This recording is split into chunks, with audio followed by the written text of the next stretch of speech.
بسم اللہ الرحمن الرحیم. السلام علیکم. ڈاکٹر رفیقی صاحب، فہیم صاحب، بہت شکریہ آپ نے آج یہ تعزیتی ریفرنس جو ہے اس کا انعقاد کیا، اور میں تمام حاضرین کا بھی شکریہ ادا کرنا چاہوں گی.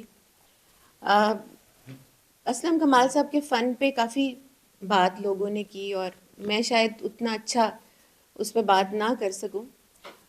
میں جو بچپن سے دیکھ رہی تھی ان کو، تو میں نے ان کو جو جنون ان کے اندر اپنے کام کے حوالے سے تھا، وہ جو دیانتداری میں نے ان کے اندر دیکھی اپنے فن کے لیے، اپنے کام کو، میں نے کبھی ان کو وقت ضائع کرتے ہوئے نہیں دیکھا.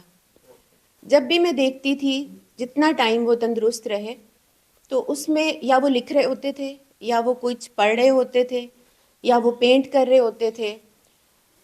اللہ تعالیٰ نے ان کے وقت میں کچھ خصوصی برکت عطا فرمائی ہوئی تھی کہ وہ اتنا کام کرنے کے باوجود بھی اپنی فیملی کو بھی ٹائم دیتے تھے، اپنے دوستوں کو بھی ٹائم دیتے تھے. اور بہت کم لوگ شاید یہ جانتے ہیں کہ اسلم کمال صاحب نے اپنی آدھی زندگی عارضہ قلب کے ساتھ گزاری، جس میں شاید بہت سال ان کو خود بھی علم نہیں تھا کہ وہ ہارٹ پیشنٹ ہیں.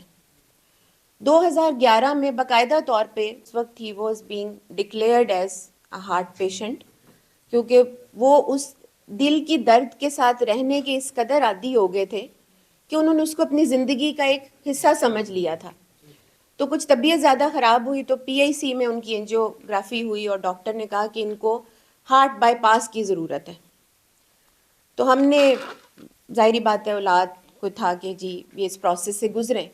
ڈاکٹر نے ان کو ساری وہ کمپلیکیشنز بھی بتائیں جو سرجری کے بعد ہو سکتی ہیں. تو انہوں نے ہم بہن بھائیوں کو بٹھایا اور کہا کہ میں کوئی سرجری وغیرہ نہیں کروا رہا، یہ جو تم لوگوں کو فکر ہے، میں تو اس کے ساتھ بہت سالوں سے ہوں، ان سمٹمز کے ساتھ تو میں زندہ ہوں بہت عرصے سے، اور کام بھی کر رہا ہوں، سب کچھ کر رہا ہوں. تو سیکنڈ آپشن یہ تھا کہ وہ اپنا لائف سٹائل تھوڑا سا چینج کرتے، یعنی سرجری سے انہوں نے انکار کر دیا، اور ہمیں ڈاکٹر نے کہا کہ اگر یہ اپنا لائف سٹائل تھوڑا سا چینج کر لیتے ہیں تو مے بی ان کی بیماری میں تھوڑی سی آسانی ہو سکے. تو وہ میں چونکہ جیسے بھائی نے بتایا کہ آئی واز پریولیجڈ کہ میری بات سن بھی لیتے تھے، مان بھی لیتے تھے، اور برداشت بھی کر لیتے تھے، باقیوں کا ذرا معاملہ اور تھا.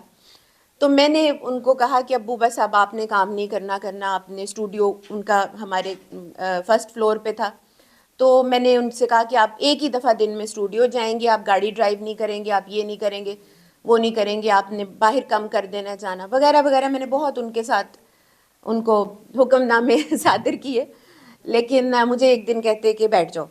میں بیٹھ گئی. تو مجھے کہتے ہیں کہ تم مجھے زندہ دیکھنا چاہتی ہو؟ تو میں نے کہا جی ابو اس میں پوچھنے کی کیا بات ہے؟ تو کہتے بس پھر مجھے کام کرنے سے نہ روکو. تو اور وہی ہوا کہ اس کے بعد بھی انہوں نے اس عارضہ قلب کو یا ڈاکٹر کی ڈیکلیریشن کو یا ان چیزوں کو کبھی سوچا ہی نہیں. وہ 24 گھنٹے بھی انجائنا کے ساتھ رہتے تھے، اور اس میں وہ کام بھی کر رہے ہوتے تھے، لوگوں کو پتہ بھی نہیں چلنے دیتے تھے. ان کے پاس ان کی میڈیسن ہوتی تھی جس کو وہ پتہ نہیں کس انداز میں لے لیتے تھے کہ لوگوں کو یہ بھی نہیں پتہ چلتا تھا. تو وہ ایک بہت بڑی انسپریشن ہم ساری فیملی کے لیے تھے، ہیں. وطن کے لیے جو محبت ان میں تھی وہ بہت نمایاں تھی. اور میں ہمیشہ دیکھتی تھی کہ وہ اپنے کپڑوں کے اوپر ایک بیج جو پاکستانی فلیگ ہے وہ لگا کے رکھتے تھے. تو میرے گھر جب بھی آتے تھے تو بڑی خوشی محسوس کرتے تھے. میرے بچوں سے، ظاہری بات نواسے نواسیوں سے بہت پیار تھا. ایک دن آئے تو ایک بہت باکس کے اندر بہت سارے وہ بیجز تھے. تو آ کے انہوں نے میرے بچوں کو بلایا اور مجھے بھی، اور مجھے کہا کہ تم ان کی ماں ہو، یہ چھوٹے ہیں، جب تم ان کے کپڑے تبدیل کرواتی ہو تو میک شور کیا کرو کہ یہ بیج یہاں لگاؤ. ایک ماں کے طور پہ تمہارا یہ فرض ہے کہ تم اپنے بچوں کے اندر وطن کی محبت کو ڈالو، اور یہ تم ہی کر سکتی ہو. تو ایسی بے شمار یادیں اور باتیں میرے پاس ہیں. میں آپ سب کے وقت کے لیے خصوصی طور پہ مشکور ہوں. اسلم کمال صاحب کے نام اور کام تو انشاءاللہ رہتی دنیا تک زندہ رہے گا، لیکن میں نے اس کو اپنی لائف کا ایک مشن بنایا ہے کہ جب تک میں زندہ ہوں میں ان کے نام کو آگے لے کے چلوں گی. مجھے میرے بھائیوں کا تعاون حاصل ہے, مجھے آپ سب لوگوں کا تعاون بھی چاہیے.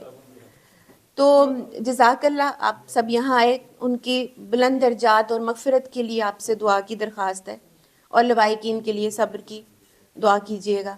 بہت شکریہ جی.